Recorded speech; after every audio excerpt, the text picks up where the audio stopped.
बघा कशी मस्त एकदम लालसर झाली आहे, रेडी झाली आता।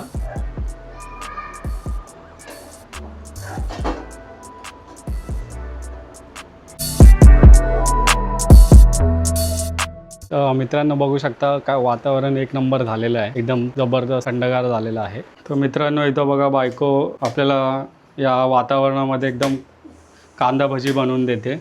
काय बोलते प्रवीणा? या मग तुम्ही पण खायला कांदा भजी।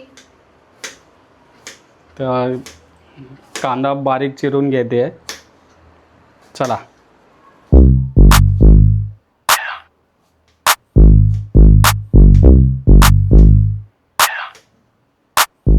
कांदा आता किती घेतलेस कांदा भजी बनवायला? मी 3 मोठे कांदे घेतले, कारण की मी नुसतीच आम्हाला नाही बनवत आहे, मी आजूबाजूवाल्यांना पण देणार आहे, तो त्याच्यामुळे मी 3 कांदे घेतले। चला मित्रांनो, आता बायको कांदा कापून घेते, तोपर्यंत बाकीचं आयटम काय काय आहे ते बघूया आपण, चला। सगळे कांदे आपण चिरलेले आहेत ते एका बाउलमध्ये टाकतोय। हे चिरलेले जे कांदे आहेत ते त्यांना वेगवेगळे करते की जेणेकरून ती कांदा भजी तळण्यासाठी इझी होईल। त्याच्यामध्ये मीठ घालूया। हे तू कसं अंदाजे घेतलंस? हो, चवीप्रमाणे। तर मित्रांनो मीठ टाकलं आहे चवीप्रमाणे। माझ्या मामाने बनवलेला गाठी मसाला आहे, खूप तिखट आहे आणि चवीला पण टेस्टी आहे। कांदा लसूण मिक्स केलेला गाठी मसाला आहे। कोणाला हवा असेल तर आम्हाला DM करा, आम्ही नक्कीच तुम्हाला देऊ। हो बघा, हा कांदा लसूण मसाला आहे। हो बघा, कांदा आपण चिरून बारीक वेगळा केला, त्यानंतर मीठ टाकलं आणि हा घाटी मसाला टाकला। तर आता काय टाकते प्रवीणा? हे थोडी कोथिंबीर धुवून टाकायची। ते कशासाठी? तसंच कोथिंबीरीचा फ्लेवर चांगला असतो म्हणून। तर मित्रांनो थोडी कोथिंबीर टाकतो आपण। प्रवीणा हे काय घेतलंस तू? धने पावडर, हे पण ऑप्शनल आहे, बट मला आवडतं म्हणून मी टाकते। ओके। मी जास्त काही टाकत नाही, फक्त आमचा घाटी मसालाच खूप पुरेसा आहे।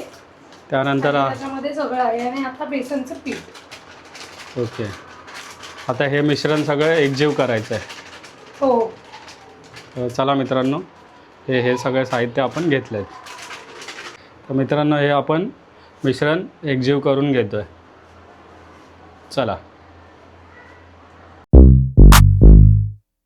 हे तांदळाचं पीठ आहे, तांदळाचं पीठ पण टाकायचं थोडंसं, हे पण ऑप्शनल आहे, तुम्ही टाकू शकता, पण मी टाकते, थोडंसं कुरकुरीतपणा येतो याने। आणि कॉर्नफ्लॉवर पण टाकलं तरी चालेल, कॉर्नफ्लॉवरनी पण थोडासा कुरकुरीतपणा येतो भजीला।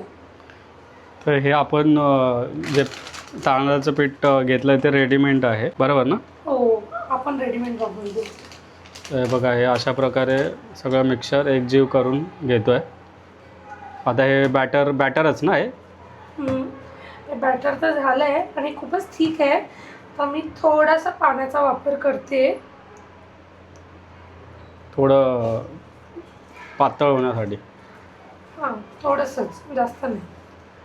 तर चला मित्रांनो, सगळं आता मिश्रण एकजीव करून घेऊया आपण आणि पुढची प्रक्रिया तुम्हाला दाखवतो। हे सनफ्लॉवर ऑइल आहे, आपण या कढईमध्ये आता आपण टाकणार आहे।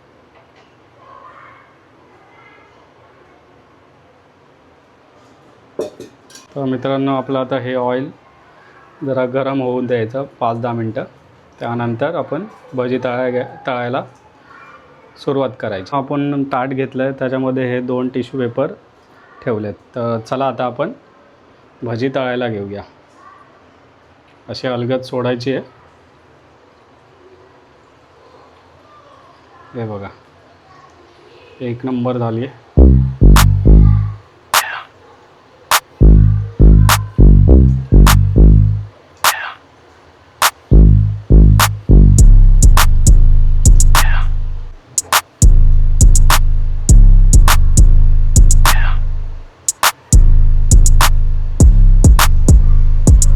मित्रांनो भजीला जरा उलटी करून घ्यायची, जरा हलवून घ्यायची वर खाली करून.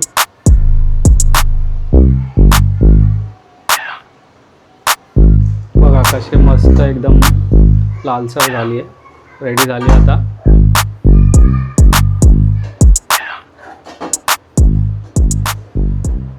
तसंच आता आपण हळूहळू सगळ्या भजी काढून घेऊया. तर मित्रांनो हे बघा, इथे आपली भजी रेडी झालेली आहे, बाकी इथे रेडी होते. तर आपण हे पूर्ण तयार झाल्यानंतर तुम्हाला टेस्ट करून दाखवतो कशी झाली आहे. चला. तर फायनली मित्रांनो आपली ही कांदा भजी तयार झालेली आहे. आणि मित्रांनो पहिला पाऊस आणि कांदा भजी एक नंबर, जबरदस्त वातावरण त्या हिशोबाने आपल्याला खायला. तर चला आपण आता ही भजी आपण टेस्ट करून बघूया कशी झाली आहे. एकदम गरम.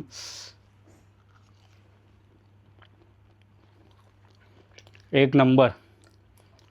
थँक्यू बायको, एक नंबर भजी बनवली आहे, भाजी. तुम्ही पण या मित्रांनो खायला. चला भजीचा मी आस्वाद घेतो. भेटू आपण पुढील व्हिडिओमध्ये. हा व्हिडिओ आवडला असेल तर लाईक, शेअर, सबस्क्राईब आणि हाईप करायला विसरू नका. भेटूया आपण पुन्हा. चला बाय.